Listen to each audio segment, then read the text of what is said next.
reptilians, fairy folk, the elven houses, and how all of these things are connected with the conspiracies that are shrouding the earth today. We have a very interesting conversation we're going to share with you today. I had the opportunity to sit down with best-selling author Gary Wayne, the author of the book, The Genesis 6 Conspiracy, and we did a behind-the-scenes interview for our premium section that was just for our premium members, but I thought this was so interesting, I wanted to be able to share it with you as well. If you would like to be a premium member, we've got tons of uncensored content with all of the guests that we have on Encounter Today.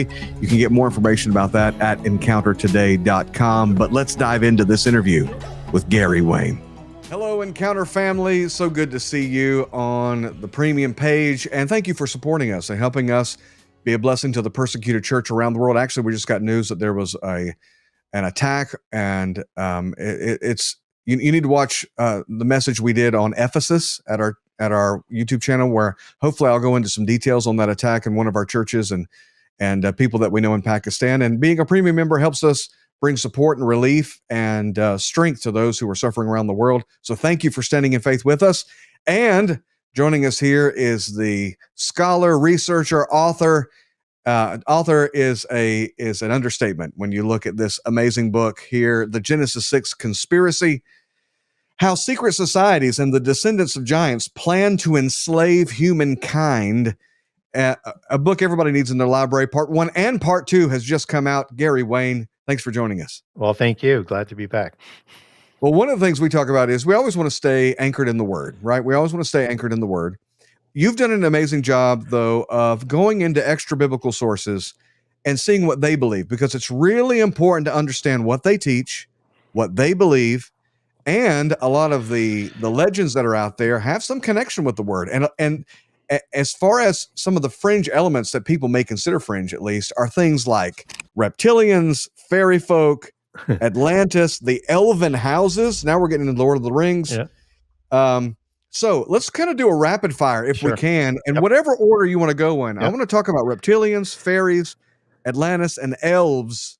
What are they, and what are we to make of these things? Yeah, some very, very good questions. So we don't have to believe what the polytheists believe. We need to understand they believe it, and it's what they do with that belief system that we need to understand, so that we can understand what's going to come at us if indeed we're in the fig tree generation, and I think that we probably are. So let's start with the reptilians. So that's got a few different sort of angles to it. So the first reptilian that we're kind of introduced in the Bible to is the Nahash, or the serpent in Eden. Yeah. And the serpent is this walking, talking, intelligent human being. And Nahash is rooted in another Hebrew word that means a necromancer, a sorcerer, words like that. So already What been do you corrupt. mean, walking, talking, intelligent human being? Just hold a second. I'm sorry. Let me rephrase that. Being, not human. Okay. Serpentine being, Gotcha. yes. Yeah. And we know that this being is probably created on day 6, and if it is 1,000 years, let's say, earlier into it, and created before the people of day 6 as humans are. And so in Revelation 3, he's the beast of the field. So again, that fits in with the creations, with all of the creatures in day 6. And so this is the being that is changed somewhat, like losing his arms, losing his legs, losing his ability to speak, losing its intelligence, and is forced to crawl on the ground that we know today. But it was thought to be, from the Gnostic perspective, how they understand the Nahash was as tall as a camel. Giant-like, but not a giant, so larger than humans, and were the first rulers of the fallen ones with that creation in day 6. And so when they lost their position, there's speculation from the polytheist side that fallen angels didn't let them all die. So they would have saved some, just as I leave that small crack open, as we talked about in the first part of the show, that maybe some Nephilim survived the flood, or they've been recreated again after the flood. Is the other possibility. And so we get in the polytheist belief system something called elementals. And in the New Testament, we understand that as rudiments and or elementals. You'll see it translated as both, that trying to enslave us in this world. This is part of the visible hierarchy, but at a lower level than what the Nephilim and the Rephaim and the various tribes were in the Royals. And so they have this hierarchy on this earth. And there's 4 categories of elementals in the polytheist belief system. The 4th category is salamander, and they're taller than humans, but not giants. And they're generally depicted in the earth in tunnels, as you get all of these reports and rumors and stuff like that. So they could be in the tunnels, they could be in another dimension, they could be part of the alien deception as part of all these different creatures that we're going to see. And they are, if they've been recreated, they would be some form of spurious offspring like the Nephilim were, right? So that's one part of how we might have reptilians. Within the bloodlines, though, most of the giants, not all, but a lot of the giants, and what we see in the pantheons around the world is these serpentine gods, whether or not it's Quetzalcoatl as the serpent, feathered serpent god of the Quiché Maya, whether or not it is the dragon creator gods in China, whether or not it's Osiris depicted as a serpent, or the Uraeus gods or Canaan in the Middle East, or the Greek gods being depicted originally as serpents. This is understood to be a fallen watcher group that dominated the pantheons of the fallen ones at the top. And for people who aren't familiar with watcher, it does show up in the Bible. It shows up 4 times in the book of Daniel, the Hebrew word ayir, meaning watcher. And where you get a degraded watcher, where it says satir, as we would understand it, that's sa'ir, or a hairy goat god watcher. So we need to be aware of some of these things, and that the seraphim were 6-winged, serpent-faced, copper-colored, fiery angels that worked before the altar within the fiery stones. And these are the watchers that rebelled. Not all of them, but these are the ones that did rebel, populated most of the upper levels of the pantheon. And when they procreated, and they created their own oikotarians and created their serpentine look that they're worshipped as, they would pass on that DNA.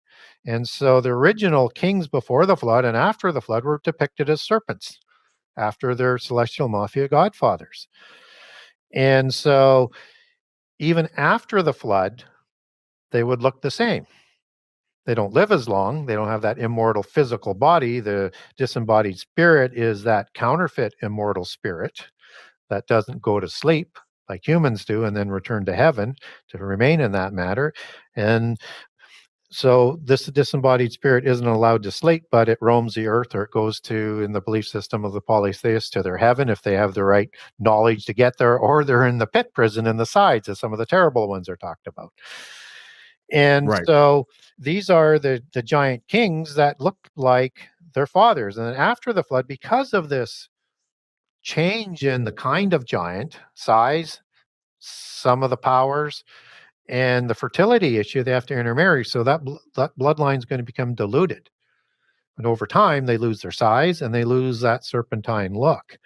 And so if you look at 1,000 years after the flood with Akhenaten, or Tutankhamun, as you go to a museum to see Akhenaten, just Google Akhenaten, and you're going to see that serpentine diluted face. It's a long protruding chin, high cheekbones.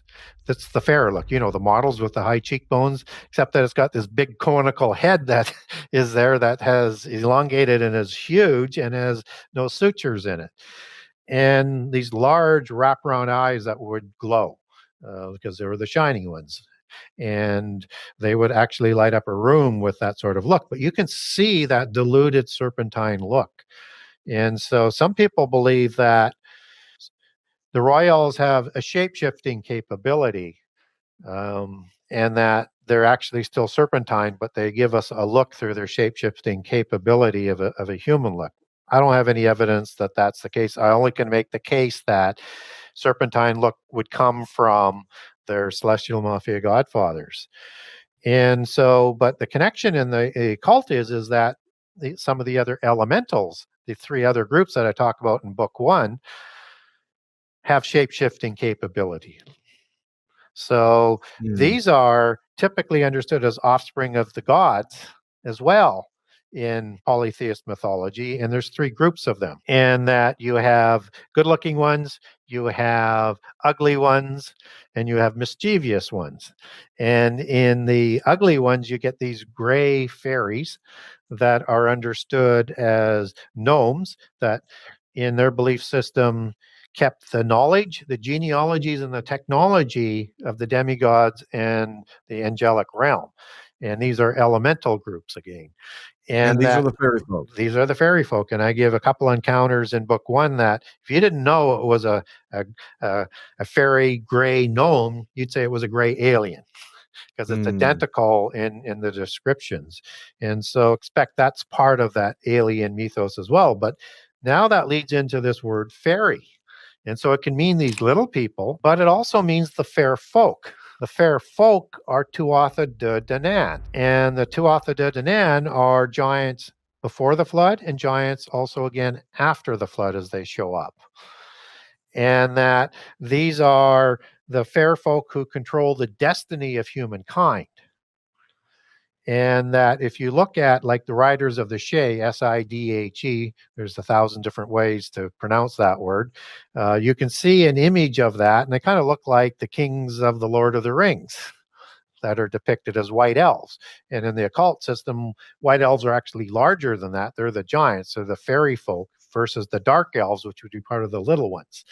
So in the Lord of the Rings, you get all of those types of beings that are being talked about in the occult understanding. So the Tuatha De Danann are thought to be the oldest sort of race in the world, or in the most noble race. That Vlad the Impaler that we talked about in the first part of the show would take his genealogies back. And they're typically blonde-haired and blue-eyed with pale skin, and red hair, hazel eyes, and pale skin. And these are the most predominant traits, with the red being a little more higher in the hierarchy in terms of how they would look at those traits. And so these are what they call in the Albigensian religion and the Cathar religion, as we connect that back to the Templars as being also bloodline royales, keeping this up. That was the religion of the Templars. And they looked at the elven bloodline as the Magianic bloodline.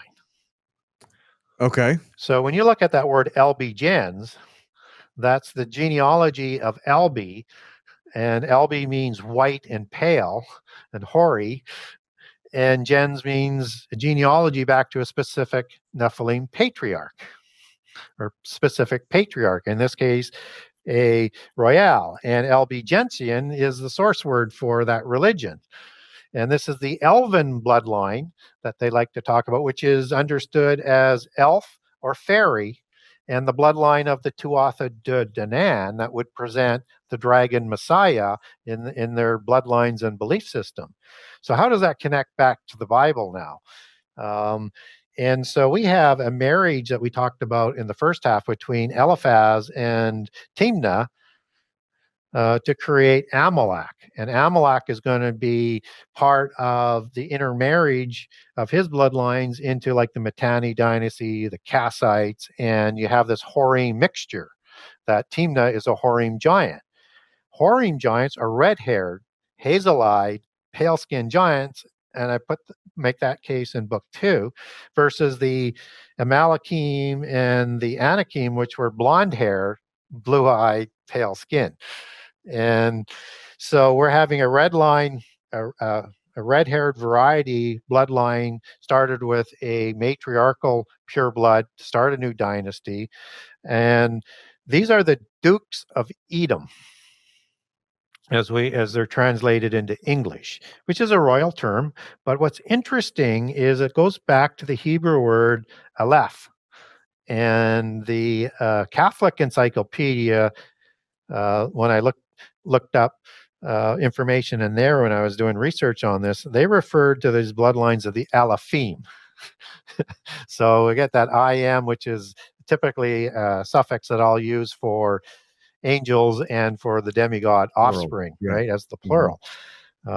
And so that word Aleph is the root word for how occult writers like Gardner that I quote for in terms of one of the genealogists of the Royals, is the word that they adopt as elf.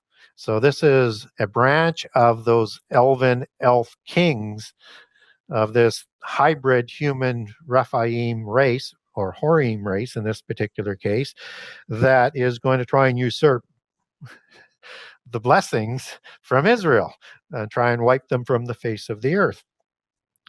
And so this is the bloodline from the Western bloodlines and the allegories that they are raising up to present Antichrist for whenever that opportunity comes forward. So they take their bloodlines into two specific allegories.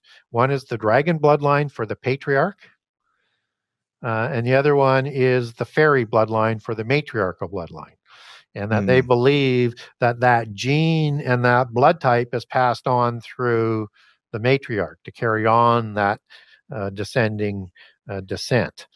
And there are people and organizations, prominent organizations, people, wealthy individuals who actually believe that they're a part of that and are practicing ordering their order of events in their life to fulfill these things. Absolutely. So you have the credigens, which is the gens of the offspring of Zeus. So those bloodlines take theirs back to the credigens from Zeus. You have the black nobility of Italy in two different formats. There's a junior and a lower, but the senior order is the Julia gens that goes back to the Caesars, like Augustus or the actual Caesar, and the senators and their bloodlines back to Romulus and Remus that are created by Greek or Roman gods, or basically just different names for the same god.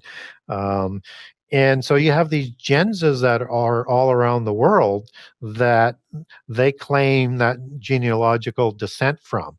And it's the gene that is used to create their blood type. So there's a lot of speculation that Rh negative is the bloodline of the Royals. And they say, well, you can't insert an Rh negative bloodline into the positive bloodline if it's not there. How do you insert something that's not there? It's not that, it's the genes that are inserted through the intermarriage, through the hybrids. And so O negative would be the bloodline of the Windsors, for example. And that if you look at most of the presidents, I think all but Reagan, I don't know what Trump's bloodline was or Biden's bloodline is, but they're all Rh negative bloodlines, and they take their genealogies back, has been recorded in a lot of research, back to the Plantagenet. That's the junior offshoot of the Anjou, just as the Romanovs are a junior offshoot of the Putyanin through intermarriage. So are you suggesting, and I've heard this before, and I've never actually given it any credit, never dug any deeper into it, that all of the presidents, save one or two, were actually related? Yeah, that's what they say. That's what they say. When you say that you're not referring to conspiracy theorists, you're referring to the presidents themselves. Yeah. That's wild. It is. But that's how they establish themselves within that culture, is the purity of your bloodline. How they get risen to such a place of power and prominence. Yes. Listen, ladies and gentlemen, if you want to know more, and I know that you do, you've got to get the book where he walks you slowly through all of this. And it's highly footnoted. The Genesis 6 Conspiracy, Part 1 and Part 2. You got to get a copy. How do they find it, Gary? Best way is through my website, is the easiest and fastest way. So genesis6conspiracy.com. Go to the buy now page. So if you want to get book one, you go to book one. There's a page for Canada, US, and international. And also you can link over to amazon.com from that buy page, amazon.ca, barnesandnoble.com, and over to Amazon for the digital copy. And if you want to buy multiple books, there's discounts for multiples. I don't have it bundled together yet. I'm still working to get that done. But if you wanted, let's say, one of each and wanted to get the discount, just buy two of one, send me an email and tell me you want one of each, and I will send you that. Or if you wanted to buy 10 and you want it split 7 and 3, or however you wanted to do it, buy 10 of one, do the same thing. I'll ship it accordingly. Get a hard copy because you're going to want it in your library, and then also get the digital copy, which is what I did as well, so that I can search when you've got the Kindle version, you can just search a word and it'll bring it up so you can study it all throughout the book. It's tremendously well researched. Gary Wayne, thank you for doing this work. Thank you. It's appreciated. Hopefully we'll have you back soon. Absolutely. All right, guys. We'll see you next time. God bless. There's all kinds of uncensored content, deep dives into scripture, as well as into fringe topics that we normally can't get to on our normal Encounter Today program on Encounter Premium. And all you have to do is go to encountertoday.com, sign up to become a premium member, and you get access to all of these resources, and you help us minister to the persecuted church around the world and preach the gospel around the world. We can't wait to see you next time. Head over to encountertoday.com for more information.